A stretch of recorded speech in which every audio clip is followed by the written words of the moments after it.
In the corral behind the Ashwater estate stood a black stallion who had thrown 3 professional trainers in 4 months. One of them broke a collarbone and never came back. He carried a white scar across his left shoulder, and a name the ranch hands said the way people say the word for bad weather: Absalom. That afternoon, at 3:15, a truck was already on the road to Ashwater to take him away, and Ambrose Kavanaugh, 33 years old, a man who controlled the docks, the unions, and most of the money that moved quietly through New York City, stood on his porch and watched a housemaid who had arrived that same morning cross the yard, stop in front of him, and ask for 30 minutes with his horse. Her name was Marguerite Kinsella. She was 27, small, and her employment file contained nothing at all before 2019. No previous address, no previous employer, not a single line. The housekeeper tried to pull her back. Ambrose Kavanaugh only laughed, not unkindly, simply the laugh of a man who genuinely did not believe that what he had just heard was possible. "Can you tame a wild horse, Miss Kinsella?" He offered her money. She refused the money. She said there were only 2 things she wanted, and the second one kept him silent longer than he cared to admit. Ambrose Kavanaugh looked at his watch and gave her 30 minutes, because he was already certain how that afternoon would end. What he did not know was that the woman now stepping out of her shoes and climbing the corral fence had not come to Ashwater looking for work at all, and that 22 minutes later, she would show him something that had been standing in the middle of his own yard for 4 months, in plain sight, that not one person, himself included, had ever bothered to look at. 30 minutes changed everything that afternoon, simply because one person was willing to stand on the right side and look. If this story reached you, leave a like and share it with someone you think needs to hear it too. And if you'd like to walk through more stories like this one with us each week, subscribe. We'll keep the porch light on for you. That morning, before anyone had spoken a single word about a wager on the porch, Marguerite Kinsella stood in the service kitchen of the Ashwater estate, with one canvas bag resting at her feet, listening as the housekeeper recited what she called the 3 rules. Bernadette Orr was 58 years old and had worked in that house long enough that she no longer asked anyone anything, and she delivered those 3 rules in the voice of someone who had repeated them so many times that she no longer needed to look at the person standing in front of her. The first rule was don't ask. Don't ask who the guests are. Don't ask why cars arrive at midnight. Don't ask why one room on the 3rd floor is always locked. The second rule was, don't look for too long. If someone is talking in the hallway, keep walking. Don't slow down. Don't turn your head. The third rule, and she paused for a moment before saying it, was don't repeat anything you hear in this house to anyone, not even to someone who lives here, not even to yourself. Bernadette asked whether she understood. Margot said she did. The housekeeper looked up at her for the first time since she'd walked in, slightly surprised, because most new people nodded too quickly, or gave an uneasy little laugh, while this woman had simply spoken 2 words and remained still, her arms hanging straight at her sides, as though those 3 rules weren't conditions of employment at all, but something she'd already been living by for a long time before anyone had ever read them aloud to her. Bernadette showed her around. The staff quarters stood apart from the main house, separated by a stone walkway, and Margot's room was at the end of the row, small, with one window facing the back. Bernadette assigned her the 1st floor hallway, the small dining room, and the service kitchen, and told her she had no reason to be on the 2nd floor, no reason to be near the stables, and absolutely no reason to enter the study. Margot asked what time the afternoon shift began. Bernadette said 3 o'clock. It was the only question she asked all morning, and later, long after everything was over, the housekeeper would still remember that detail, that the woman who arrived that morning didn't ask about her wages, didn't ask about days off, didn't ask who owned the house, but asked only one question, and it was about the time. On the way back, they passed the paddock behind the house. A black horse stood there, apart from the 2 mares at the far end, and Margot stopped. Bernadette had taken 3 more steps before realizing the woman was no longer walking beside her.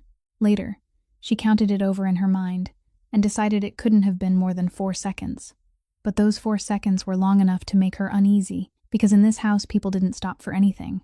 Margot didn't look at the horse the way people looked at a beautiful animal. She looked at it the way a mechanic looked at a machine that wasn't running right. A car door slammed in the front courtyard, and the horse turned. A metal bucket fell inside the stable, and it turned again. Then someone called out near the gate, and it turned a 3rd time. 3 times, always in the same direction, never the other way. An ordinary animal would turn toward the sound, This one didn't. It turned so that the same side of its face was always exposed, every single time, as though only half the world could be trusted. Bernadette tugged at her sleeve and told her to keep moving. She added that the horse wasn't anyone's concern, that 3 men who'd been paid to handle it had left one after another over the past 4 months, and that a truck would arrive that afternoon to take it away, and that would be the end of it. Margot asked where they were taking it. Bernadette looked at her, then remembered the first rule, and didn't answer. They kept walking. But once they'd reached the stone path, Margot turned her head and looked back one more time, and Bernadette saw it clearly, and she said nothing. Because she'd been doing this work for 40 years, and she knew that some new people would last 3 weeks, some would last 3 years, and very rarely could she tell which kind was which on the very first day. The rest of that noon passed normally. Margot cleaned the first floor hallway, straightened the small dining room, spoke to no one, and asked no questions. 2 men passed through the hallway while she was kneeling to wipe the baseboards, and she didn't look up, didn't slow down, exactly as the second rule required. One of the 2 men glanced at her, only once and only for a moment, then continued on. She didn't know who he was. She would find out, but not for some time. The night before, in the small room at the end of the row, she hadn't slept. She'd sat beside the window without turning on the light, looking out toward the dark paddock behind the house, where the only thing she could still make out was a black shape, standing motionless in the farthest corner, away from the other 2 horses, away from the stable, away from everything. She sat there for a very long time. Then she took a sheet of paper from her canvas bag, folded into quarters, opened it, reread exactly 1 line in the middle of the page, folded it again, and put it away. Outside, the horse still hadn't moved. It was nearly dawn before she finally drifted off for a little while, and when she woke, the sky was already beginning to brighten, and she knew she had until 3 o'clock that afternoon to finish thinking through something she'd already been thinking about for 2 years. At 3 o'clock that afternoon, the afternoon shift began, and the first thing Bernadette Orr asked her to do was carry a tray of tea out to the stables for the 2 men working there. The housekeeper said it with a trace of irritation, because carrying tea to the stables wasn't the job of the woman assigned to clean the first floor hallway, but the kitchen was short-handed that afternoon, and she needed another pair of hands. Margot picked up the tray and headed down the stone path, and Bernadette didn't watch her go, so she didn't see that the woman was walking just a little faster than necessary. The stables stood at the far end of the paddock, their doors thrown wide open, and a horse trailer had already been pulled into position in front of them, its rear door lowered into a ramp, the floor covered with fresh straw. 2 men were standing beside it. The older one was Hollis Beckwith, 64 years old, who'd been the stable manager at Ashwater for 35 years, longer than the current owner of the house had been alive. The younger man was Sonny Whitlock, 23, the driver, and he had the habit common to 23-year-old men who worked for frightening men, speaking louder than necessary to prove that they weren't afraid of anything. Sonny was talking as she approached, and he didn't lower his voice when he saw her. He said the animal was ruined, that they'd tried everything, that 3 men who'd been properly paid to handle it had all walked away, one with a broken bone who never came back, and that sooner or later you had to accept that some animals were simply born wrong, couldn't be fixed, couldn't be taught, and could only be taken away where no one had to look at them anymore. He said it the way people repeat something they've heard from others so many times that they begin to believe the thought belongs to them. Hollis didn't disagree. He simply bent down to inspect the latch on the trailer ramp, pulled it twice to test it, then straightened and said the place they were taking the horse was across the state line, a place that bought and sold animals in lots. And no one there asked what a horse needed. They only asked how much it could be sold for. He said it very calmly, without bitterness, without raising his voice, in exactly the tone of a man who'd surrendered a long time ago and had already made peace with the fact that he'd surrendered. Then he added, almost to himself, that he'd been at this house for 35 years, and this was the first horse he'd ever had to load onto a trailer this way. Margot walked around the trailer and set the tea tray on the wooden rail at the end of the stable. From there, she could see the paddock and the horse. It was standing in the far corner, the same corner where it had stood all through the night before, and when she set the tray down, it touched the wood with a soft sound, and the horse turned, in the same direction. It was the 4th time she'd seen it happen since morning. Sonny kept talking, saying he'd tried leading the horse once, and it had nearly thrown him into a fence post, and from then on, he'd stayed outside the paddock. Hollis told him to stop. Margot didn't look at either man. She looked at the horse. Then, without turning her head, in a voice so ordinary that at first both men thought she was speaking to herself, she asked how long the scar on its shoulder had been there. No one answered. Sonny opened his mouth as though he meant to say something, then stopped. Hollis stood still, one hand still resting on the trailer ramp, and with an uneasy feeling he couldn't immediately name, he realized that he didn't know. He'd stood no more than about 33 feet from that animal every day for 4 months. He'd seen that white scar hundreds of times. He'd listened to 3 different men explain why the horse couldn't be fixed, and he'd nodded along with all 3 of them. But not once in 120 days had any of them, including Hollis himself, asked where that scar had come from. He asked her why she wanted to know. Margot said she was only asking. Hollis looked at her for a long moment. He saw a small woman in a servant's uniform that was still new, one hand resting lightly on the wooden rail, and he noticed the way that hand lay there. The fingers curved slightly around the edge of the wood, naturally, in the manner of someone who'd spent far more time standing at the edge of horse stalls than in hallways. He almost asked her a question. Then he remembered the first of Bernadette's 3 rules, the same rules he'd been living by for 35 years, and he didn't ask. Sonny checked his watch and said the truck would arrive at 4 o'clock. 45 minutes left. He said it with the relief of someone who was about to be finished with an unpleasant job. Hollis said nothing. Margot straightened, brushed her hands against her apron, and said she had to take the empty tray back to the kitchen. But she didn't walk toward the kitchen. She went the other way, along the fence line, toward the front courtyard, where voices and car doors could be heard, toward a porch where, according to the 3 rules, she had no business being at all. Hollis watched her until she disappeared around the corner of the house. Then he turned back toward the black horse, standing in the far corner of the paddock, looked at the white mark running across its left shoulder, and for the first time in 4 months, he stood there and wondered how long that mark had been there. The front courtyard at Ashwater was broad and covered in gravel, and Ambrose Kavanaugh was standing on the porch with 2 other men when he saw someone walking up from the direction of the paddock. He wasn't a man who spent long looking at things that had nothing to do with him, but he had the habit of someone who'd spent 33 years living in a world where unusual things often signaled bad ones, and a servant walking away from the kitchen in the middle of an afternoon shift was unusual. He said nothing. He simply stood there and watched her cross the entire stretch of gravel, and the 2 men beside him, noticing that he'd stopped speaking in the middle of a sentence, turned and looked as well. Bernadette Orr stepped out of the house at that exact moment, still holding a cloth in one hand, and she understood what was happening before anyone else there did. She came down 2 steps and called Margot's name, softly but urgently, then reached out as though to catch her by the sleeve, just as she'd done that morning beside the paddock. Margot stopped at the foot of the porch steps and didn't turn toward her. She said she wanted to speak about something. Bernadette told her to go back to the kitchen immediately. Margot remained where she was. Then Ambrose Kavanaugh moved from where he'd been standing to the edge of the porch. He didn't raise his voice. He didn't need to. What happened when he stepped forward was something Sonny Whitlock would later tell many times, always getting some small part of it wrong, but never the heart of it, which was that 3 grown men standing on that porch, including Ambrose's 2 men and Sonny, who'd just hurried up from the stables, all straightened at exactly the same time, without anyone telling them to. Without any of them even realizing they'd done it. Bernadette stepped back once and fell silent. Ambrose asked who she was. Margot gave him her name and said she'd started working there that morning. He asked what she wanted. She said she wanted 30 minutes with the horse in the paddock before the truck arrived. He laughed, not cruelly, and that was what made the story difficult to tell properly afterward, because people always wanted to believe the man on the porch must have laughed with cruelty, but he hadn't. He laughed exactly like a man who'd just heard something he genuinely didn't believe could happen.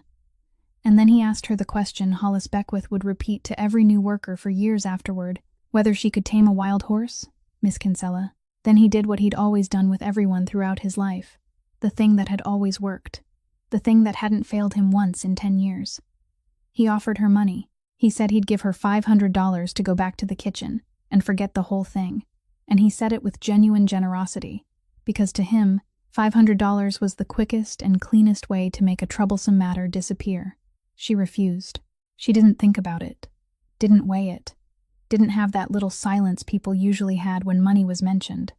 She simply said she didn't take money, and that, more than anything else, was the moment Ambrose Kavanaugh began to pay attention. He'd spent his entire life in a world where everything had a price, and the only difficult part was finding the right number, and he'd learned very early that anyone who refused money either wanted more money or wanted something more dangerous than money. He asked what she wanted instead. Margot said she wanted two things. First, if she succeeded, the horse stayed, and the truck outside went back empty. He nodded, because that was easy. Second, she said, she wanted the right to ask him one question. One question only, whenever she chose to ask it. Perhaps today, perhaps a year from now, and he had to answer truthfully. No one on the porch said a word. One of his two men turned his head slightly toward Ambrose, then immediately faced forward again. Ambrose Kavanaugh stood still. He stood still longer than he would later care to admit even to himself, because in his world, money was the cheapest thing one person could give another, while a truthful answer was the most expensive, and this woman, who'd arrived only that morning, who didn't know who he was, who didn't know what this house was, had passed over the cheap thing and asked directly for the costly one. He looked at her longer than he'd ever looked at any servant in that house. Then he asked why. She said because she'd spend the money within 3 months, but a truthful answer was something she could keep. He asked whether she knew who he was. She said she didn't need to know who he was. She only needed to know whether he kept his word. Bernadette Orr would later say that this was the exact moment she became certain she'd be looking for someone new to clean the hallway the following morning. Ambrose Kavanaugh looked down at his wrist and checked his watch. He said it was 3:15. He told her she had until 3:45. Then he added one more sentence, the last thing he said before everything began, that he agreed to both conditions, and that he hoped she understood he was agreeing not because he believed she could do it. Margot said she understood. She walked down the steps, followed the fence line, and when she reached the corner post, she stopped, bent down, removed her shoes, placed them neatly beside the base of the post, then stepped over the lowest rail and into the paddock. On the porch, no one said another word. She entered the paddock carrying nothing at all. That was the first thing Hollis Beckwith noticed, and he noticed it with a feeling that was almost discomfort, because the 3 men before her had all gone in with ropes, lead whips, heavy bridles, and he'd handed those things to them with his own hands. This woman went in barefoot, empty-handed, and she didn't walk straight toward the middle. She stopped just inside the gate, less than a single step from the fence rail, and stood there. The horse in the far corner raised its head, turned in the same way it always did, and began to move. It walked along the fence on the opposite side, not quickly, but without stopping, and every time it passed the point closest to her, it gave a short snort and tossed its head. Margot didn't move. The second minute passed that way. So did the third, the fourth, and the fifth. Sonny Whitlock stood on the outer fence rail with one foot propped up, and by the 6th minute he laughed out loud. He asked whether she planned to stand there watching it until it grew old. He said it loudly, laughed again, and turned toward the porch looking for someone to share the joke. No one laughed with him. Ambrose Kavanaugh stood at the end of the porch with both hands in his pockets, saying nothing, only watching with the expression of a man waiting for something to end when he already knew how it would end. Bernadette Orr stood behind the screen door, still holding the cloth in her hand, and didn't go back inside. By the 8th minute, Sonny stopped laughing, not because anyone told him to, but because laughing alone for too long stopped being funny. In the 9th minute, the horse passed Margot and didn't snort. No one noticed except Hollis. It kept moving, kept making the same circle, kept the same distance, but that short sound was gone. The next lap, it was gone again. And the next, Hollis Beckwith stood at the edge of the paddock and began counting, and he counted 4 full laps without a sound. He'd been at that house for 35 years, and for the past 4 months, he'd heard that animal snort every single time anyone stepped inside the fence, without exception. And now someone was standing less than about 49 feet from it, and the horse was silent. By the 12th minute, he spoke. He hadn't meant to, and he wasn't speaking to anyone in particular. He simply said it aloud, almost to himself, that its ears hadn't pinned back once. On the porch, Ambrose Kavanaugh turned his head and looked at him. It was the first time all afternoon that he'd taken his eyes off the paddock. He asked Hollis what he'd said.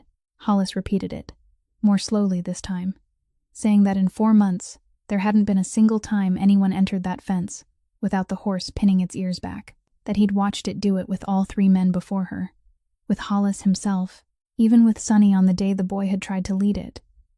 He said 12 minutes had passed now, and its ears were still upright. Ambrose didn't answer. He turned back toward the paddock, and this time he watched differently, no longer like a man waiting for something to be over, but like a man who'd just been shown that something was happening in front of him, and he couldn't read it. In the 14th minute, Margot moved. 3 slow steps toward the center of the paddock. Then she stopped completely. She didn't go any farther, didn't reach out a hand, didn't say a word. The horse stopped circling. It stood still for a long moment, its head tilted slightly, then took 1 step toward her. Someone on the porch drew in a breath. Then the horse jerked backward, quickly, 2 steps, and turned its head away. Sonny said, "See." No one answered. Margot still didn't move. She remained exactly where those 3 steps had brought her, and she stood there for nearly 2 more minutes, doing nothing at all, and that doing nothing began to become uncomfortable to watch. In the same way a silence that stretches too long in a room becomes uncomfortable to hear. In the 16th minute, the horse turned back toward her. In the 17th, it began to walk forward, not 1 step, and then back away as before, but steadily, slowly, its head lowered, until it stopped about 2 steps from her. No one on the porch made a sound. Bernadette Orr pushed open the screen door and stepped fully outside. Margot still let both arms hang loose at her sides. The horse stretched out its neck and touched its nose to the back of her left hand, and that was the entirety of their first contact. So light that anyone who blinked at the wrong moment would have missed it. So brief that Sonny Whitlock would later swear he wasn't certain it had truly happened at all. Then Margot stepped back. Not 1 cautious step. She backed away a full 3 steps, turned, moved diagonally farther away, and stopped at a place even more distant from the horse than she'd been before it approached her. She walked away from the very thing she'd just gained.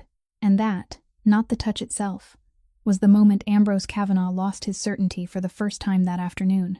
He'd watched 3 men work inside that paddock, and all 3 had done the same thing whenever the animal gave them even the smallest amount. They immediately demanded more. He'd done exactly that his entire life with people. At the docks, in conference rooms, in every negotiation. Whenever the other side gave half a step, he took a full one. This woman had just been given something, and she'd handed it back immediately. Ambrose Kavanaugh pulled 1 hand from his pocket, and he didn't realize he'd done it. Then he checked his watch. 12 minutes remained. During the 19th and 20th minutes, Margot remained where she'd stepped back and didn't move toward the horse again. The horse stood watching her, its head still lowered, and when it saw that she wasn't coming closer, it took 2 more steps toward her on its own, then stopped. In the 21st minute, she began to walk, not straight toward it. She moved in a wide, slow arc toward the animal's right side, tracing such a long curve that someone on the porch thought she was heading for the gate.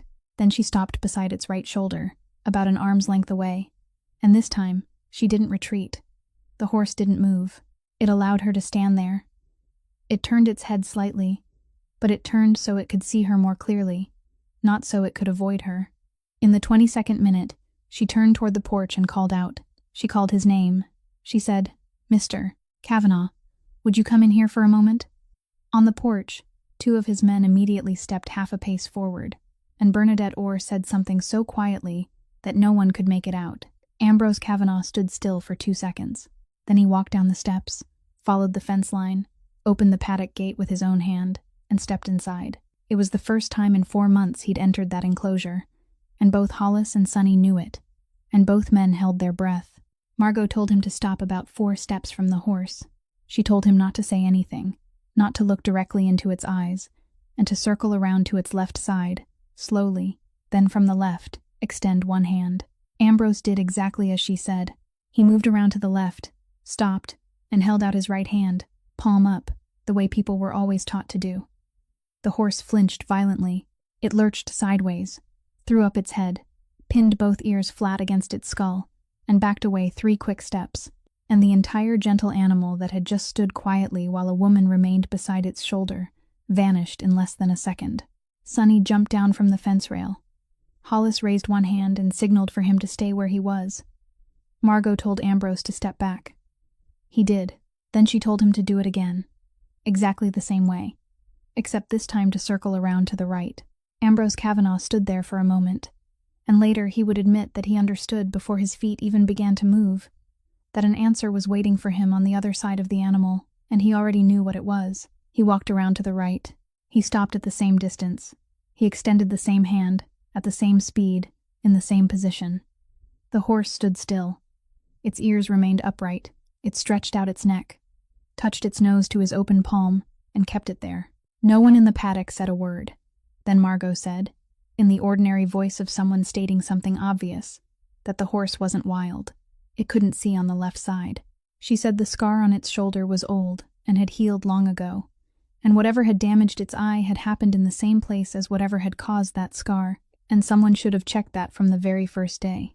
She said everyone was taught to approach a horse from behind on the left, because that was the standard, because that was how people had done it for 100 years. And she said the next part more slowly, that it meant for 4 months, every single time someone approached this animal, something it couldn't see had been closing in from the side where it couldn't see at all. It hadn't attacked anyone. It had only thrown away the invisible thing coming toward it. Hollis Beckwith, standing outside the fence, turned his face away. In the 29th minute, Margot reached into the pocket of her apron and pulled out a soft rope halter, something she'd rolled up and tucked there before leaving the service kitchen. She didn't put it over the horse's head immediately. She held it out, let the animal smell it, let it rub its nose against it, waited until it lost interest, and only then did she slip it into place. So slowly it was almost uncomfortable to watch, and the rope settled exactly where it belonged without a single toss of the head, without a single snort. At that exact moment, the heavy sound of an engine came from beyond the gate. The truck entered the outer yard, turned around, backed into position, and its air brakes released with a long hiss into the afternoon. Ambrose Kavanaugh walked out of the paddock. He went straight to the outer gate, raised one hand, and said exactly 3 words to the driver, telling him to leave. The driver asked again, and Ambrose didn't answer a second time, and the truck started up, pulled away, and the sound of its engine grew smaller until it disappeared completely at the end of the road. When he turned back, Margot had already led the horse halfway around the paddock, the rope hanging completely slack in her hand. He stood at the gate and asked her who she was. It was the second time that day he'd asked her that question, but this time it was different, and both of them knew it was different. Margot led the horse back to the fence, handed the rope to Hollis, and Hollis took it in both hands the way someone might receive something fragile.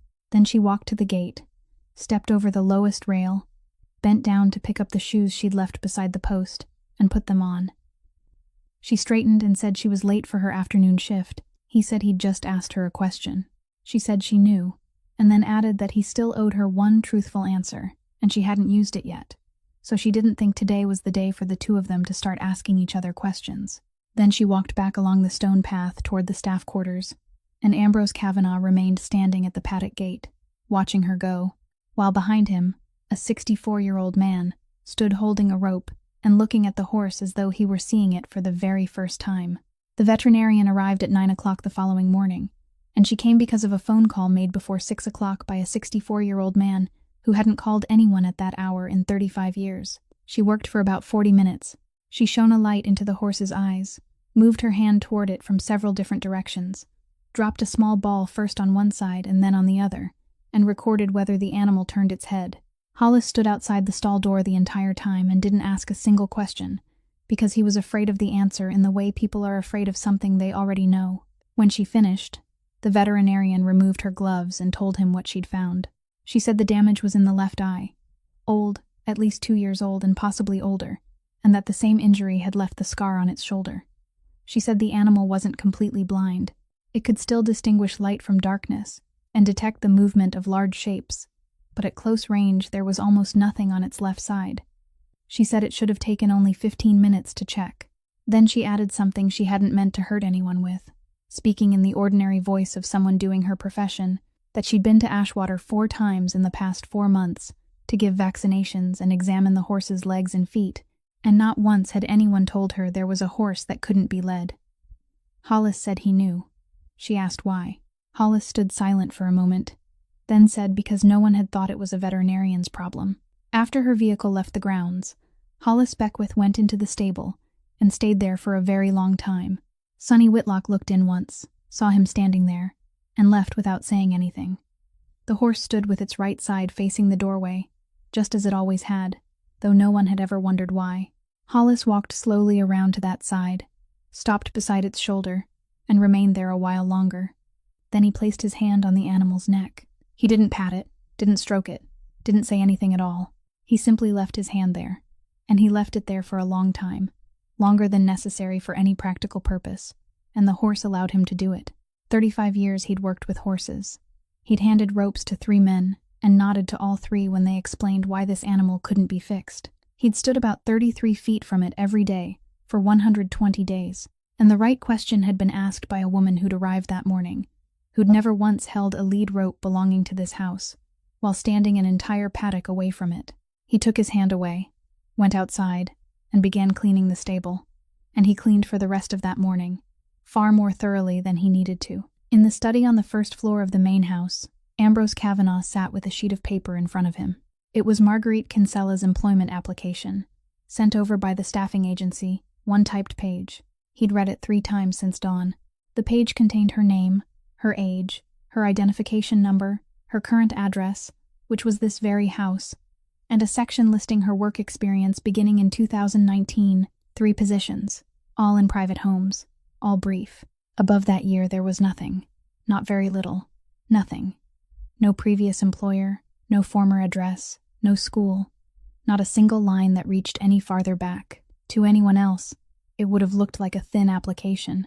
To Ambrose Kavanaugh, it looked like a document that had been constructed very carefully, because he'd spent 10 years looking at papers that had been made clean, and he knew that a blank space this orderly didn't happen naturally. He picked up a pen and was about to write a name on the back, so he could have one of his men investigate her.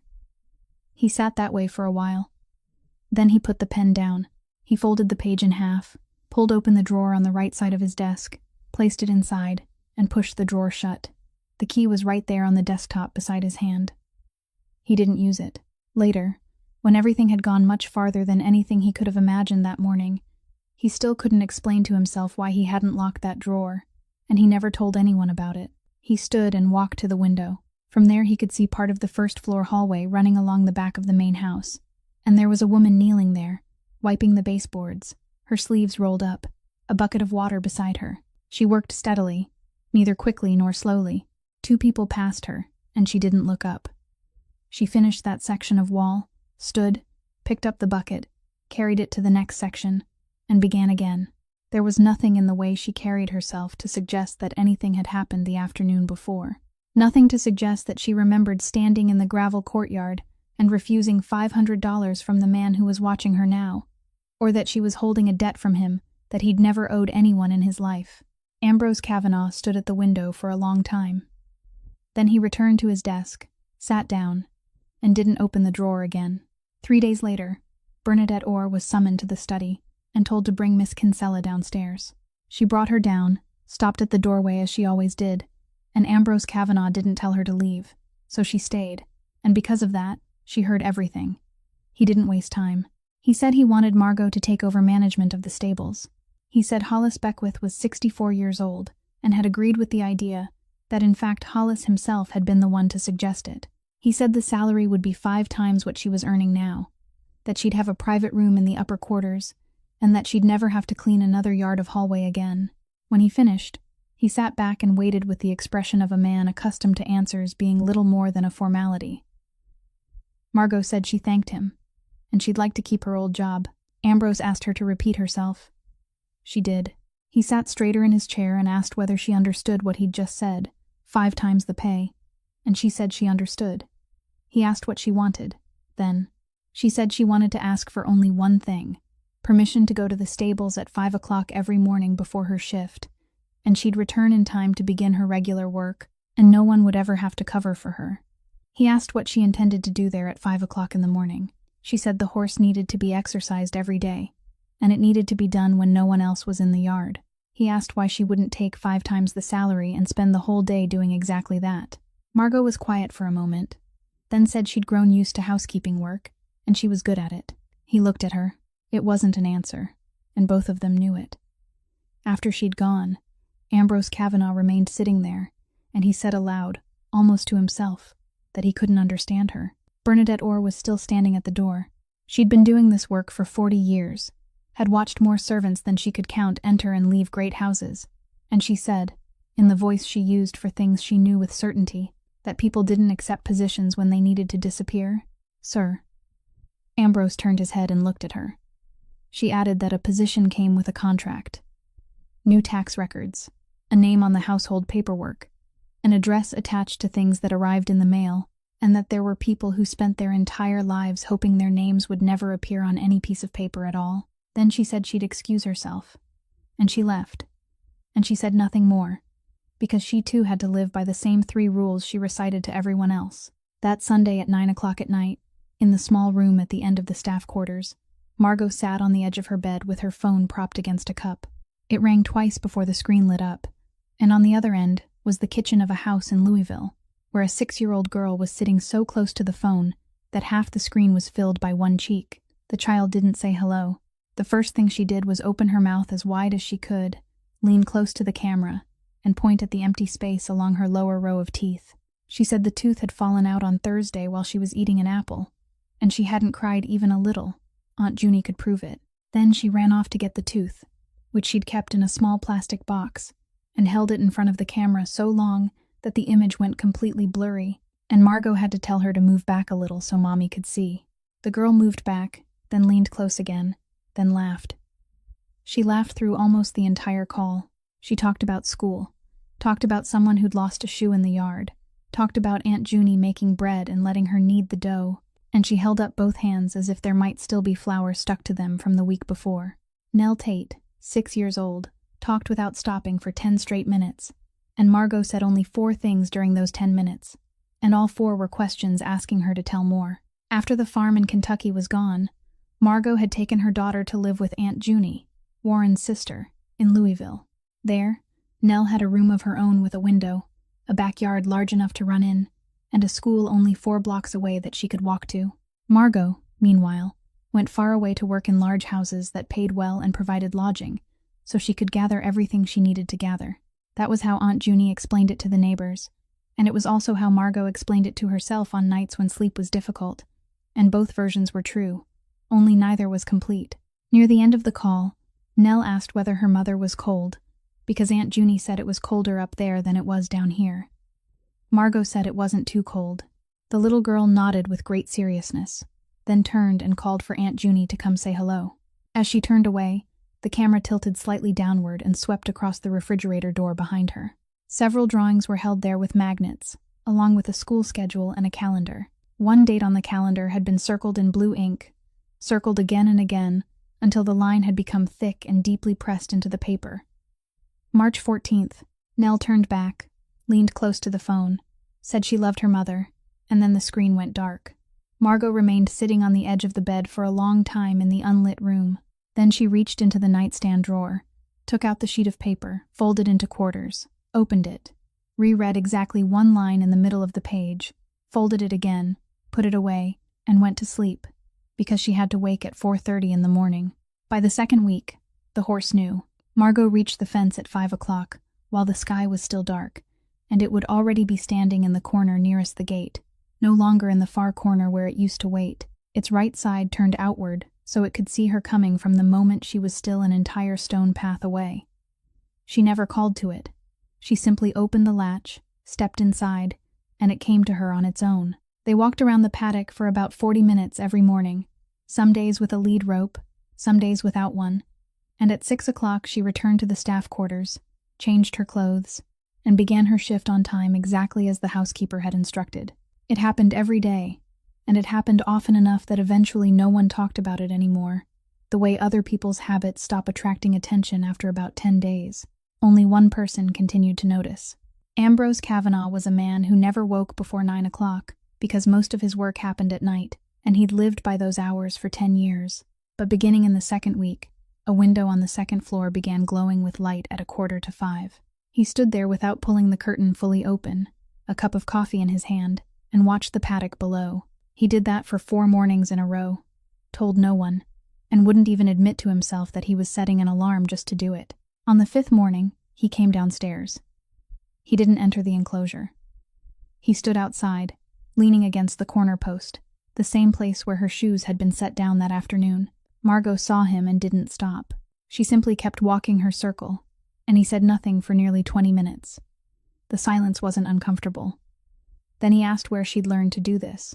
She said her father had owned a small farm in Paris, Kentucky. He asked whether it had been a racehorse farm. She said no. Her father's place was where people sent horses that had been returned. She said people called those horses bad-tempered. Racehorses were returned because they wouldn't enter the starting gate. Riding horses because they threw riders. Horses belonging to wealthy families because their children were afraid of them. She said most of those animals weren't damaged at all. Something had simply happened to them that no one had bothered to understand, and her father made his living by finding out what that something was. Ambrose asked how long it took to find the answer. She said some horses took 3 days, some took an entire season, and some never gave up the answer at all. But there were far fewer of those than people liked to believe. The next morning he came down again. And the morning after that. One morning, while the horse was walking and the sun had just risen level with the fence, she told him about a foal named Biscuit. It had been born on the farm one April, and by tradition, someone in the family had to choose the name, and that day the only person in the yard was a 3-year-old girl holding half a carrot. Her father asked the little girl what she wanted to call the foal, only teasing her, and the child lifted the half carrot and studied it for a very long time, as seriously as though she were weighing an important decision, then announced that its name was Biscuit. Everyone in the yard laughed. The old man laughed louder than anyone, then went to get some paint, and wrote the name on the wooden sign hanging outside the stall, carefully, without changing a single letter. Margot laughed when she finished telling the story, and it was the first time Ambrose Kavanaugh had ever seen her laugh. He asked where that little girl was now. She said the girl was in Louisville with her aunt, and she said it in an ordinary voice, neither faster nor slower than before. And he noticed both things, the answer and the way she'd given it. Then he asked why she didn't do that work anymore. She walked another half circle around the paddock before answering. She said because she didn't have the farm anymore. He waited. She said nothing else. The silence lasted long enough for a man accustomed to questioning people, until he got everything he wanted to realize that he was standing in front of a closed door. And Ambrose Kavanaugh, who'd spent 10 years of his life finding every possible way to open doors like that, didn't ask a second question. He only said, "I see," and left it there. Later he would think about that morning many times, and always find it strange that he could have learned everything 4 months earlier if he'd asked just one more question.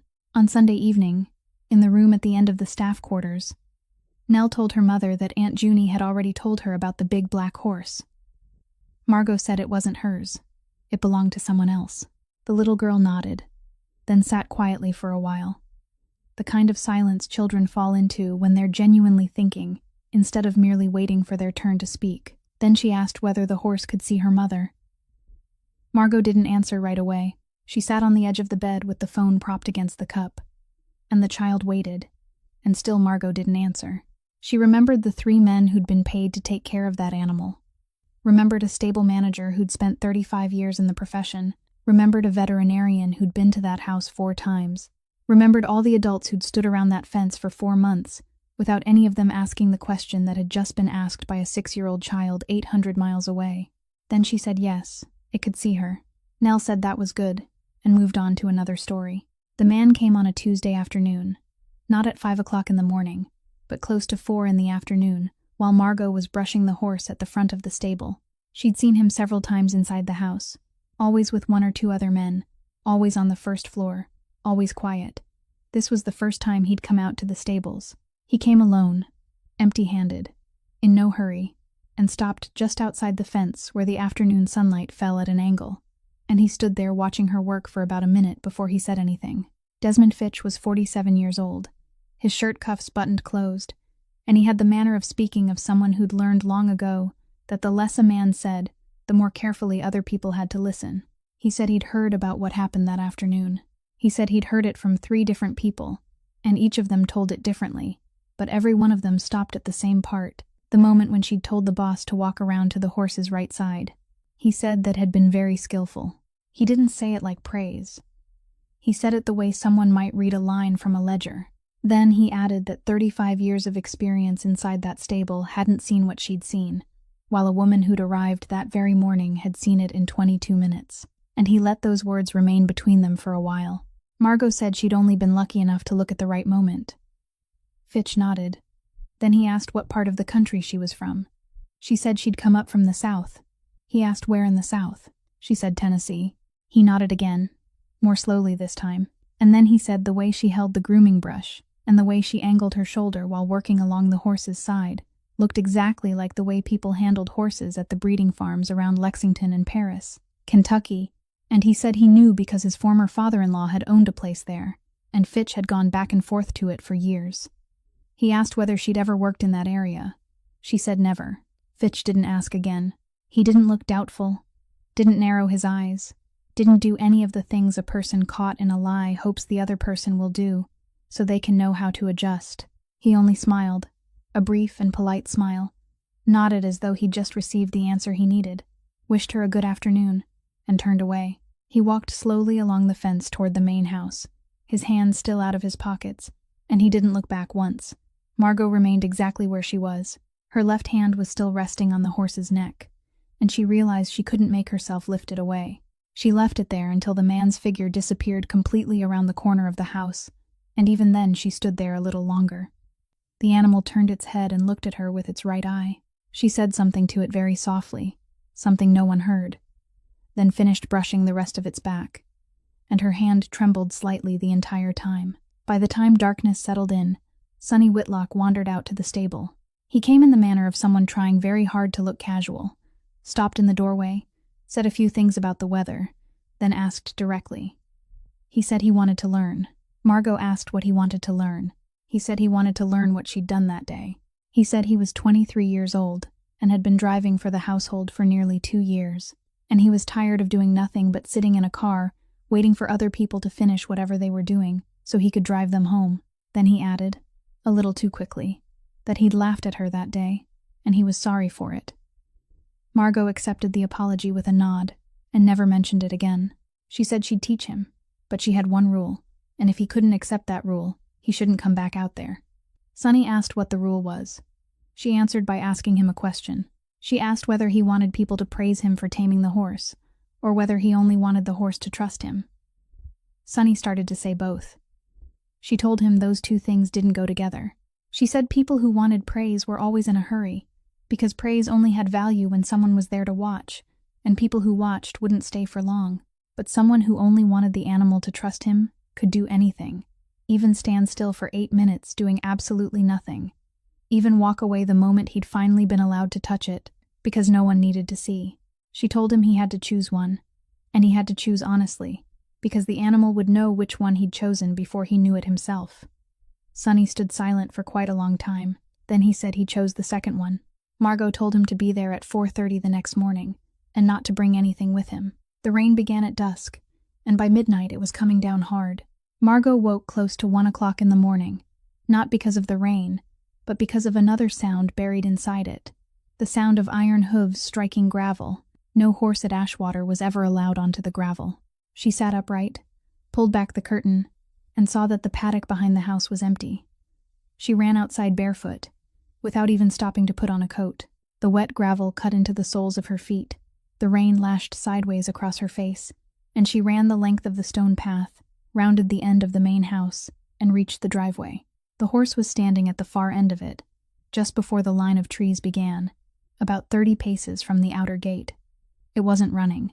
It stood frozen in place, all 4 legs spread apart, its head raised high, its entire body trembling.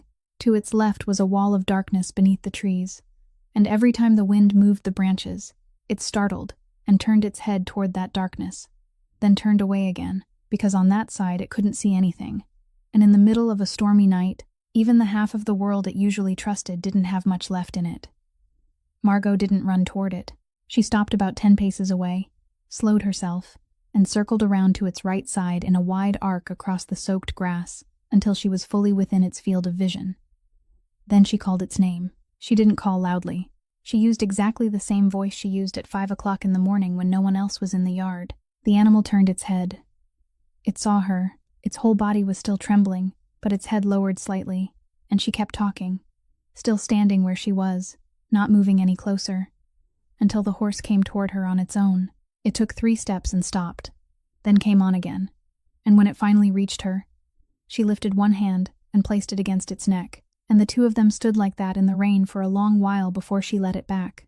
She brought it home without a rope, around the end of the house, along the stone path, and into the paddock. She closed the gate, set the latch, and checked it twice. Then she remained outside the fence for another 10 minutes or so, until the animal stopped trembling completely and finally went back to its familiar corner. No one was hurt, nothing was damaged, and she didn't call anyone. She didn't knock on Hollis Beckwith's door 40 paces away, didn't wake Sonny, didn't ring the bell for the person on duty in the main house. She finished what needed to be done, alone, in the rain, at 1 o'clock in the morning, and then she went into the service kitchen to wash her feet. Ambrose Kavanaugh was sitting there. He was alone at the long wooden table, with the ceiling lights off, and only the small lamp over the stove burning. She stopped in the doorway, soaked through, her hair clinging to her neck, mud on her feet. He didn't ask where she'd been. He stood, took a towel from the rack, handed it to her, then poured a glass of water and placed it on the table in front of the chair across from him. She sat down. She picked up the glass, and her hand trembled, hard enough that the water rippled over the rim. And when she noticed, she immediately set it down, a little too quickly, so that the glass rocked. Ambrose reached out and steadied it by the side. His hand touched her fingers, and he left it there only long enough for the glass to become still, no longer, then withdrew his hand. He said nothing about her trembling. He said the rain would stop tomorrow. She said yes. The two of them sat in that kitchen for about 15 minutes and said almost nothing else. And later, Margot would remember that stretch of time far more clearly than the part when she'd stood outside in the rain. The next morning the sky was clear, exactly as he'd said it would be. Hollis Beckwith went out early to inspect the paddock, because there'd been heavy rain during the night, and he still had the habit of checking the fences after storms. He studied the latch for a long time. It was an iron crossbar latch with a retaining catch, and to open it, you had to lift it first before pulling it free. He shook the gate. He pushed against it with both hands. Then he stood there for a moment before calling Margot over and telling her very quietly, so quietly that Sonny, standing 10 paces away, couldn't hear him, that this gate didn't come open by itself. He said the wind couldn't open it, and neither could the horse, because in 4 months it had never once used its mouth to lift that catch. He said someone had opened it. Margot asked whether he'd told anyone. He said he hadn't. She told him not to say anything yet. Hollis looked at her for a very long time, then nodded. And it was the second time in his life he'd kept something to himself that he should have reported to the main house. There was one more thing neither of them knew that morning. The night before, while the horse had been trembling at the far end of the driveway, and a barefoot woman was circling across the wet grass to reach its right side, a window on the second floor of the main house had been lit. It had already been glowing before she ran outside, and it was still glowing when she led the horse back, and it didn't go dark until after she'd finished securing the latch. It wasn't Ambrose Kavanaugh's window. His room was at the opposite end of the second-floor hallway, and that night he had been sitting downstairs in the kitchen. Hollis Beckwith kept his word for 2 days, and then he went up to the main house. He didn't tell Ambrose Kavanaugh that someone had opened the gate. He only said that on the night of the storm, the horse had gotten out, that the latch itself was still intact, and that he found the whole thing strange. He let someone else arrive at the place where he wanted them to arrive on their own. Ambrose sat quietly for a while, then summoned the man responsible for security at the house and told him to pull the camera footage from that night. The camera mounted on the light pole at the corner of the yard, the one that covered both the paddock and half the driveway. Half an hour later, the man returned and said the camera at that corner had malfunctioned.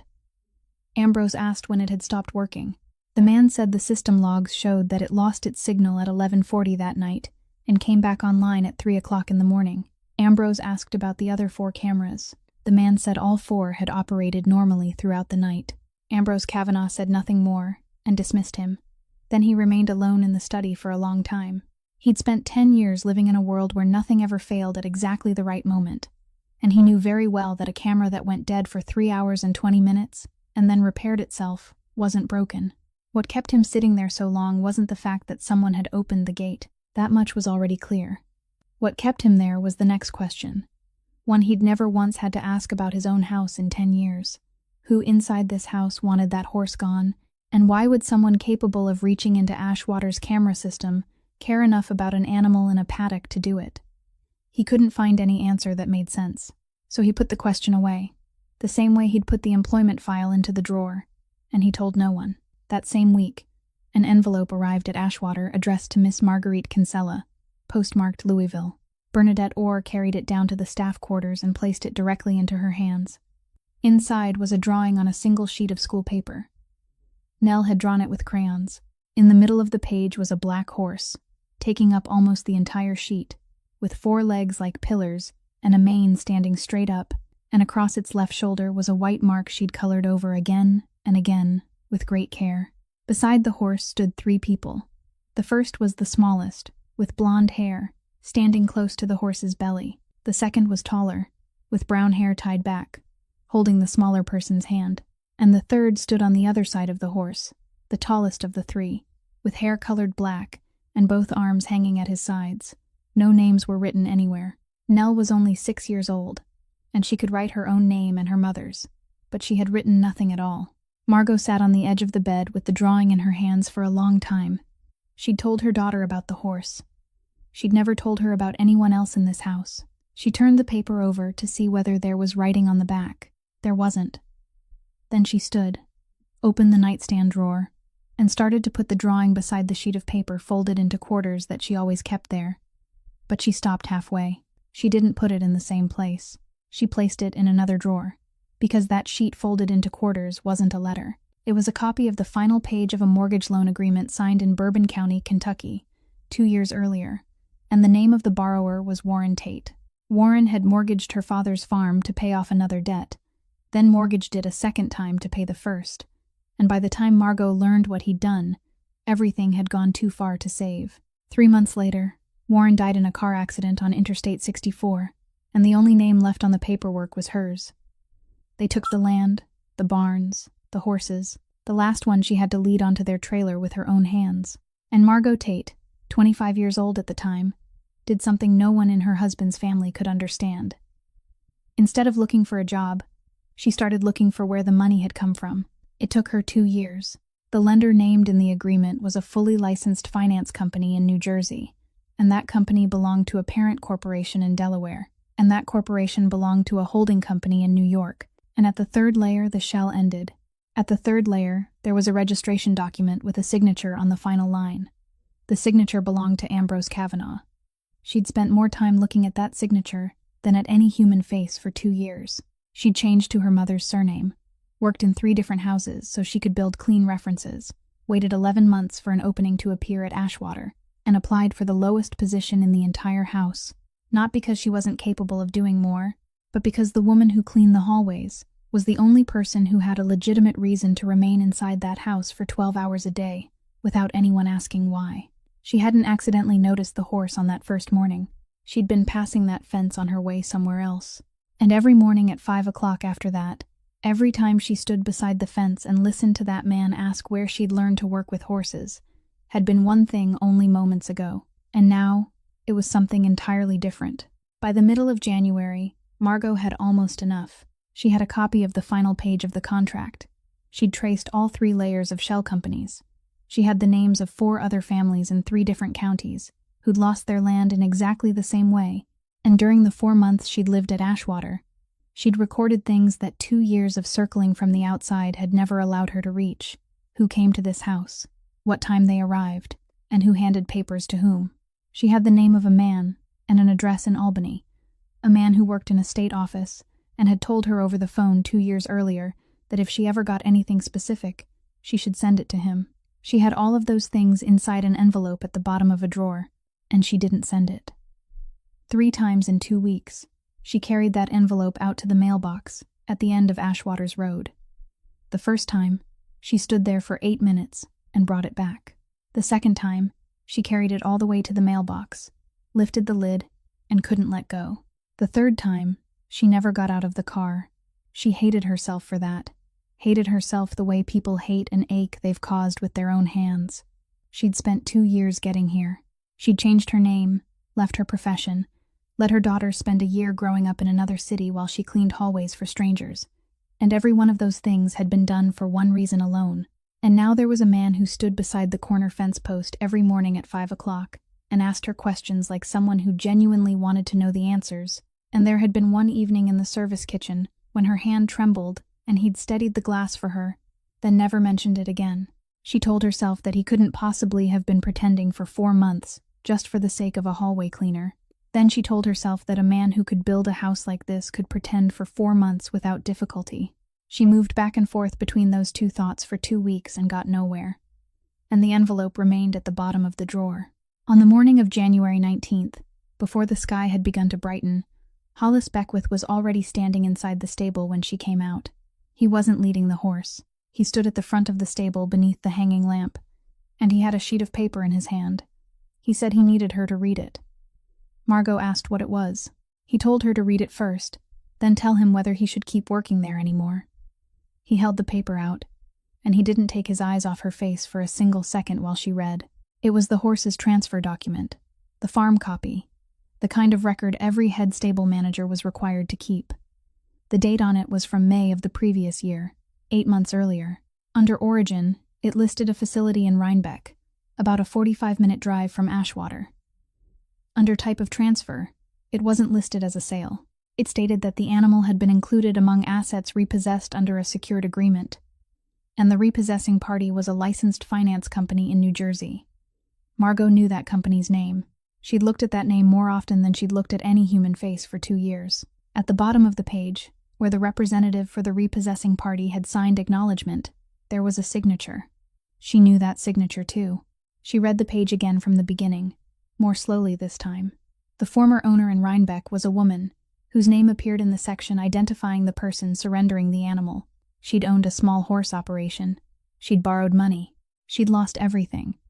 And when they came to take possession, they took a black horse that had already suffered an injury to its left eye, an animal that even that place hadn't known what to do with. Then it came to Ashwater, and at Ashwater, over the course of 4 months, 3 men approached it one after another, from the side it couldn't see, and people called it ruined.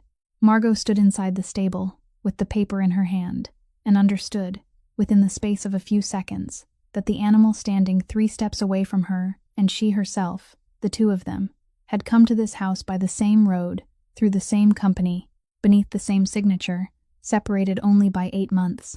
She asked Hollis how long he'd had the document. He said since the day the horse arrived, because he'd been the one who signed for it. She asked whether he'd read it carefully. He said he'd read it carefully back in May of the previous year. He said he'd spent 35 years in this house, and had learned how not to read things too carefully. But that time he had, and ever since then he'd kept the document in his desk drawer, and hadn't given it to anyone. He asked whether she knew why he was giving it to her tonight. She said she didn't. Hollis Beckwith looked at her for a very long time, longer than he'd watched her reading the page, and then he said that for 4 months he'd watched her work, and he'd never seen anyone brush a horse's back the way she did, except people from the breeding farms in Kentucky, and that 2 weeks earlier he'd gone and looked up a name himself. Then he said quietly, "I know who you are, Miss Tate." On the night of February 11th, at 2 o'clock in the morning, Margot entered the study. She was able to get in because she'd been cleaning that room for 4 months and knew which door didn't make a sound, and because she'd known since October that there was a drawer on the right side of the desk that was never locked. She wasn't looking for her own file. She was looking for something else. In the bottom drawer, beneath 2 hardbound folders, there was a leather-bound company ledger, and inside it were authorization documents. She turned to the page bearing the name of the finance company in New Jersey. The document had been signed 7 years earlier. On the line for the person granting authority was Ambrose Kavanaugh's signature. On the line for the person receiving that authority, clearly typed, was another name. She was reading that line when the ceiling light came on. Ambrose Kavanaugh was standing in the doorway. He didn't ask what she was doing. He looked at the open ledger on the desk, then walked in, pulled out the chair across from her, and sat down. He told her to keep reading. Margot didn't. She stood there with both hands resting on the edge of the desk. And then she spoke. She told him everything from the beginning, without hiding a single word. She said her real name was Marguerite Tate. She said her father had owned a farm in Bourbon County, and her husband had mortgaged it twice. And she told him her husband's name, and she told him the date he died. She said the name left on the paperwork afterward was hers. She said she'd spent 2 years working backward through 3 layers of companies to find one signature, and she said that signature was his. She said she'd changed to her mother's surname, worked in 3 different houses to build clean references, waited 11 months for an opening at Ashwater, and applied for the lowest position in the house, because it was the only job that allowed someone to remain inside for 12 hours a day, without anyone asking why. She said she had an envelope in the drawer in her room, and an address in Albany. She said she'd carried that envelope to the mailbox 3 times. Then she said the final thing, that she'd come to this house to bury him. Ambrose Kavanaugh remained silent. He didn't interrupt her once during the nearly 10 minutes she spoke. And while she was talking, his eyes weren't on her face, but on the page lying open between them. They were both looking at the same sheet of paper. She looked at the signature on the upper line and saw the man who'd taken her family's farm. He looked at the typed name on the line beneath it and saw something entirely different, something he'd had in his possession for 7 years and had never read again. And he was fitting it together with a camera that had gone dead for 3 hours and 20 minutes, and then somehow repaired itself. And with a Tuesday afternoon when a man had stood outside the stable fence asking a new servant where she came from. When she finished, he remained silent a little longer. Then he asked her exactly one question. And it wasn't the question she'd expected. He asked whether she'd shown that envelope to anyone. She said no. He asked again, more slowly this time, whether anyone in this house knew she had it. She said no, and then she remembered an afternoon when the sunlight had fallen at an angle and a man had stood outside the fence talking about breeding farms around Lexington and Paris, and she went quiet. He stood and walked to the window, turning his back to her, and remained there for quite a while. Margot said she would leave right now. He didn't answer. She walked out of the study, returned to the staff quarters, and began packing. She didn't own much. The canvas bag was still the same one she'd arrived with in October. She took the sheet of paper, folded into quarters from the drawer, took the crayon drawing from the drawer beside it, took the envelope from the bottom, and she was fastening the bag when someone knocked on the door. Ambrose Kavanaugh was standing in the hallway of the staff quarters, a place where, by custom, he hadn't set foot once in 10 years. He looked at the bag in her hand. Then he said exactly one thing. He told her to stay there for 3 days. She started to say something, and he continued, without raising his voice.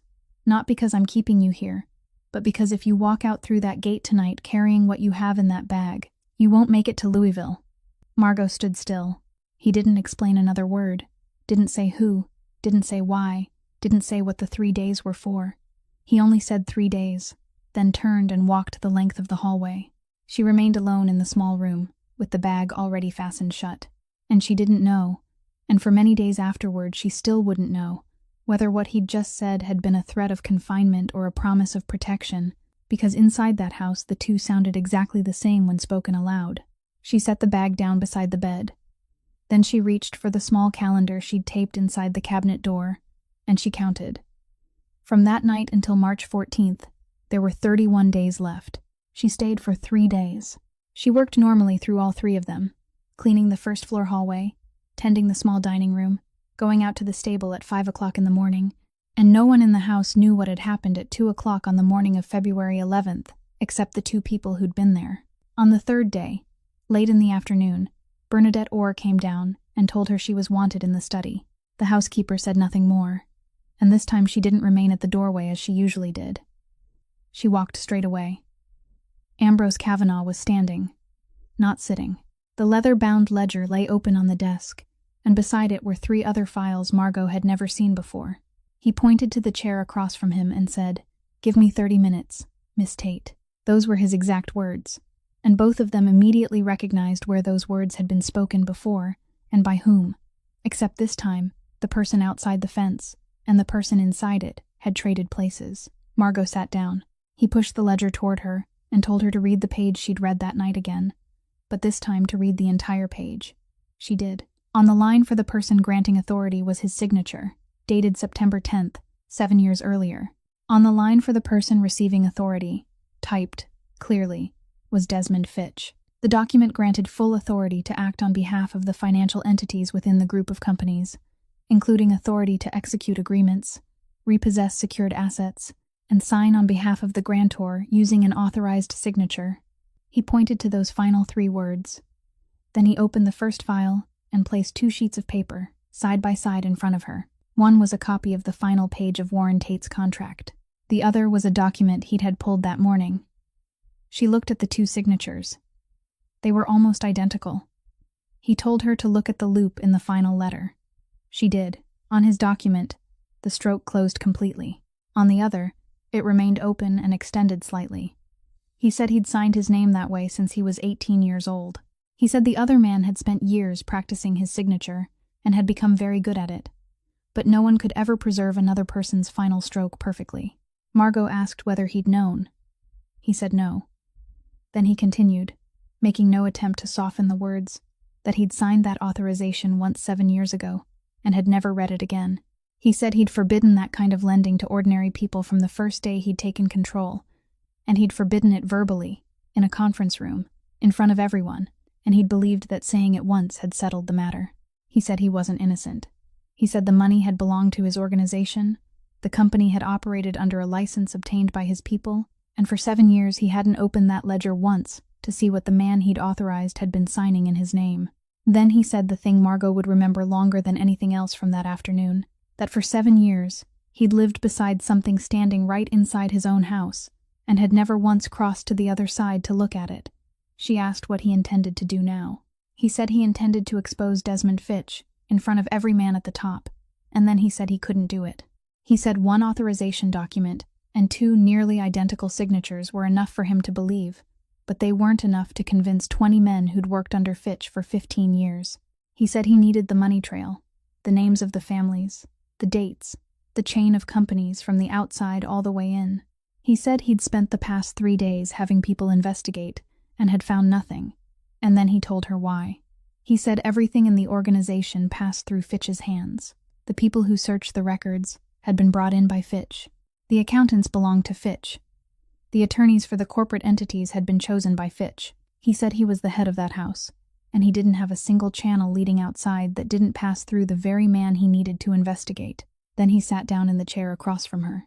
He said there was only one person in the world who had what he needed, and that person had spent 2 years gathering it from the outside, slowly, alone, with no one helping her, and precisely because she'd been outside, no one had been able to stop her. He said the envelope in the drawer in her room was the only thing that could bring Desmond Fitch down. Margot sat silent for a very long time. Then she said that envelope had been assembled to destroy him. Ambrose said he knew, and this was the part where, years later, whenever Hollis Beckwith told the story, he always paused for a moment. Ambrose Kavanaugh, 33 years old, the man who controlled the docks, the unions, and most of the money moving beneath the surface of that city, was sitting in his own study across a desk from that woman, while the envelope lay in a drawer only 40 paces away, and there wasn't a lock in the world that could have stopped him from taking it. He didn't give an order. He didn't threaten her. He didn't mention the 3 days again. He sat straighter, looked at her, and asked whether she would give it to him. Margot asked what would happen if she said no. He said then she could keep it, and tomorrow he'd have someone take her safely out of the state, and his problem would be his own to deal with. She asked whether he could deal with it himself. He said no.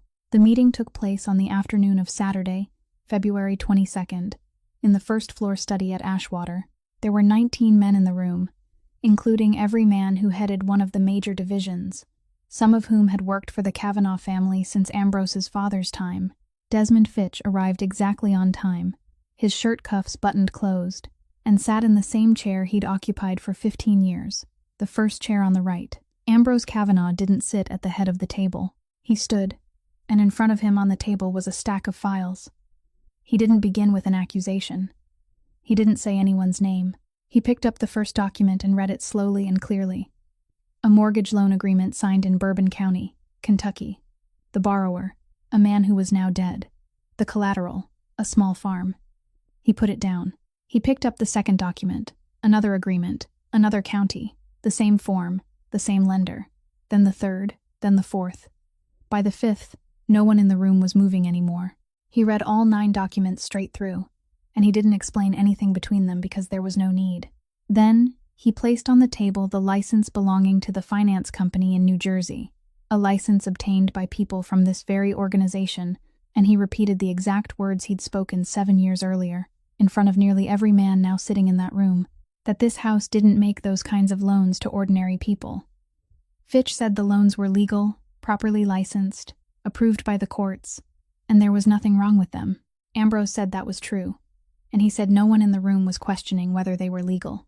Then he opened the leather-bound ledger to the authorization page, signed 7 years earlier, and pushed it down the length of the table for everyone to pass from hand to hand, and beside it he placed the 2 documents, bearing the 2 signatures, and he pointed to the final stroke of the pen. The ledger made its way all around the table. No one said anything. The man sitting at the far end, the one who'd served the family since Ambrose's father's time, studied the two signatures longer than anyone else, then set them down and looked up at Fitch. Ambrose opened the final file. It contained 2 years of work gathered by one woman working alone from the outside. 3 layers of companies drawn into a diagram across a large sheet of paper. Dates, amounts, the names of 4 families in 3 counties, and the path showing where the money flowed out of the organization and where it eventually went. He spread it across the center of the table. He said that in 7 years, not one person inside this house had uncovered any of it, because everything inside this house passed across a single desk. Then he said this had been gathered by someone from outside, and he didn't say her name. Sonny Whitlock was called into the room. He was 23 years old, and he stood in front of 19 men, and his voice shook through the first sentence, then stopped shaking. He said that on the night of the storm, he'd slept in the duty room near the stable, and he'd seen a car parked outside the outer gate, close to midnight, and he'd recognized the car. He said he'd remained silent for 2 months, because he thought he might have been mistaken. Then he said the camera at the corner of the yard had lost its signal at 11:40 and returned at 3 o'clock. And he named the only person in the house, other than the boss, who had the access code to that system. Fitch shot to his feet, and he didn't rise like a man intending to speak. 2 of Ambrose's men behind him stepped forward at the same instant and stopped him before he'd gone half a step. No one was hurt, nothing was broken, and the entire thing was over in less than 4 seconds. Fitch stood there between the 2 men, and of the 19 men seated around the table, not one rose to defend him. Ambrose Kavanaugh didn't raise his voice once from beginning to end. He declared 3 things. Desmond Fitch was stripped of every position and every authority to act on behalf of the organization, effective immediately, and the authorization signed 7 years earlier was revoked in front of everyone. He lost his share, all of it, with no negotiation, and he would repay in full every dollar taken from the 9 families named on the table, using his own personal assets, according to a fixed deadline, and he would sign the agreement there and then. Then Ambrose added a 4th thing that he didn't put to a vote, that from that day forward, no one in the organization was to speak Fitch's name again, and he was no longer to be regarded as one of their own. As they were taking him out, Ambrose called for them to stop. He walked over and stood 1 step away from him, and he spoke very quietly enough that only the men sitting closest could hear, saying that Fitch had once told him there were people in this world who understood nothing except strength, that he'd said it to him many times over 15 years, and Ambrose had believed him. Then he said he'd just spent 5 months having a housekeeper prove to him that Fitch was wrong. Fitch didn't answer with a single word. The door closed behind him. The 19 men remained silent in the study for a long time afterward. Then, one by one, they stood and left. The last man to leave was the one who'd served the family since Ambrose's father's time, and before stepping through the doorway, he stopped and asked Ambrose who that person from outside was, the one who'd gathered all of this. Ambrose Kavanaugh said that was her business, not his. Then he sat down alone among the 9 contracts still spread across the table, and he remained there until the sky outside had gone completely dark. Over the next 2 weeks, the finance company in New Jersey issued a series of confirmation letters. Their language was dry and brief, stating that the collateral valuation records in certain agreements signed during the period specified above contained methodological errors, that the agreements concerned were voided effective from their original signing dates, and that the lender was requesting the credit reporting agencies to remove every entry arising from those agreements. 9 families received letters. One of the 9 names on the list was Marguerite Tate. She didn't know. She continued cleaning the first-floor hallway, continued going out to the stable at 5 o'clock every morning, and no one said a word to her about what had happened in the study that Saturday afternoon. She learned from Hollis Beckwith. One morning in early March, he stood in the stable doorway and told her he'd just had to sign a stack of new paperwork for the stable, and while he was waiting in the outer office, he'd overheard 2 people from finance talking, and he repeated what he'd heard. Then he added that the matter had been completed the week before. Margot asked whether he was certain. He said he was. She stood there with the grooming brush still in her hand, and she understood that the thing she'd needed for an entire year, the thing no salary 5 times larger could ever have bought, that ugly line sitting inside a mother's credit record, had been removed 8 days earlier, and the man who'd made it happen hadn't said a single word to her. That afternoon she went up to the study. She didn't knock. Ambrose Kavanaugh looked up, and he knew why she'd come before she spoke. She told him he still owed her one truthful answer from 3:15 in the afternoon on October 17th, and she said she was using it today. He put down his pen, pushed back his chair, and told her to ask. She stood in the middle of the room and asked whether he wanted her to stay because she was useful to him, or because without her he would become a worse man. The room remained silent for a long time. Ambrose Kavanaugh had lied to many people in 10 years, and he was good at it, and he could have given her an answer just beautiful enough to make her stay, and both of them knew he could. He stood up. Then he answered, briefly, without ornament, that useful people could be replaced. He'd replaced dozens of useful people over 10 years, and hadn't lost a single night's sleep over any of them. Then he answered the second part. He said that for 7 years he'd been sitting 4 steps away from something wrong, and had never looked at it. And if she left, he would become that same man who'd sat in this room for those 7 years again, and it would probably take no more than a season. Then he said the final thing, that he didn't want to become that man again. Margot said nothing. She gave one small nod, then left the room, and both of them let the matter remain there, because the debt had only ever been one question, and she'd used it. On March 9th, a horse trailer pulled into the rear yard at Ashwater. It wasn't the one from October. Hollis Beckwith was the man who led the horse up the ramp, and he approached from its right side, and the animal walked aboard without resisting. The transfer papers had already been signed the day before, naming Marguerite Tate as the recipient, with the address of a small farm in Bourbon County, Kentucky, that she would begin leasing again in April. There were no conditions attached to the transfer, no clause requiring her to keep in contact, nothing that would ever require her to return. Ambrose Kavanaugh stood on the porch and watched the trailer drive toward the gate. Margot asked why now, why he hadn't waited until after March 14th. He said because if he waited, it would become a gift, given in exchange for something, and right now, it wasn't being exchanged for anything at all. On March 14th, he wasn't in Louisville. She'd invited him once, very briefly, and he'd said no before she could finish the sentence. He said her record was clean now, her income was clear, her living arrangements were clear, and there was nothing in any of it that required a man like him standing beside her. He added that there were places in this world where his presence only made things worse, and this was one of them, and he said it without bitterness, only as though he were reciting something he'd known for a long time. So that day he remained at Ashwater, in the study, and he couldn't get any work done all morning. In the afternoon, the telephone rang. He picked it up, and the first thing he heard wasn't an adult voice.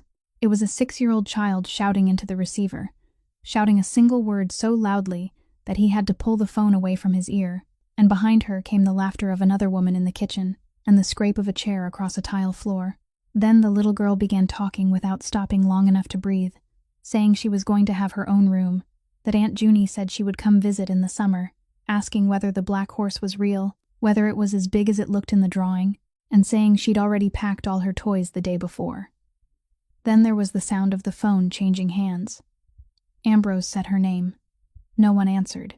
On the other end, Margot Tate had sat down on the front steps of Aunt Junie's house in Louisville, with the phone still pressed to her ear, because her legs could no longer hold her up. June in Bourbon County meant grass rising as high as a person's calves, and daylight arriving very early. The farm was small, a little over 30 acres, with a row of old stalls whose roof had been repaired, and a round paddock behind the house. The car stopped outside the gate close to 9 o'clock in the morning, and the man who stepped out had never set foot in this state once in his life. Ambrose Kavanaugh had brought no one with him. He walked from the gate all the way into the yard, and the black horse inside the paddock turned its head and watched him from the moment he was still an entire stretch of field away. Margot stood on the porch. She didn't come down. She only tipped her head toward the paddock, the way someone might say, "Well, go on." He walked out, opened the latch, and stepped inside. He carried no rope, no whip, nothing at all, and he stopped alone in the middle of the paddock. The horse stood at the other end, motionless, its ears upright. He waited for a while. Then he began to walk, tracing a wide, slow arc toward its right side, exactly the same arc he'd watched a woman walk on an October afternoon, when he'd still been certain he knew everything in the world worth knowing. He stopped beside its right shoulder. He didn't reach out. He simply stood there and did nothing. And he remained still longer than a man like him had ever remained still for anything in his life. The horse stepped toward him. It came straight across without stopping, halted half a step away, then lowered its head. He lifted one hand and placed it against the animal's neck. From beyond the fence came a small sound of someone cheering. Standing outside the fence were Margot and a 6-year-old girl climbing onto the second rail, one hand gripping the wood and the other holding half a carrot. Nell Tate waited until he reached the gate before she spoke, and the first thing she said to him wasn't hello. She lifted the half carrot and asked whether he would let her feed this to the horse. Then, immediately, without waiting for an answer, she asked a second question, whether he wanted to see the pictures she'd drawn, because she'd drawn a lot of them and kept them all inside the house. Ambrose said yes. The little girl climbed down from the fence and ran into the house ahead of them, and he followed behind her, and Margot came last, and she didn't say anything during that short walk. The farm reopened in the autumn of that year under the name written on the wooden sign standing at the beginning of the driveway, Nell's Field. It took in exactly the kind of work Margot's father had once taken. Horses people had returned, horses branded as bad-tempered, horses whose former owners had run out of answers and wanted nothing more than to send them somewhere they would no longer have to look at them. There was only one difference between this place and every other place in the area, and anyone who ever brought a horse there noticed it on the very first day.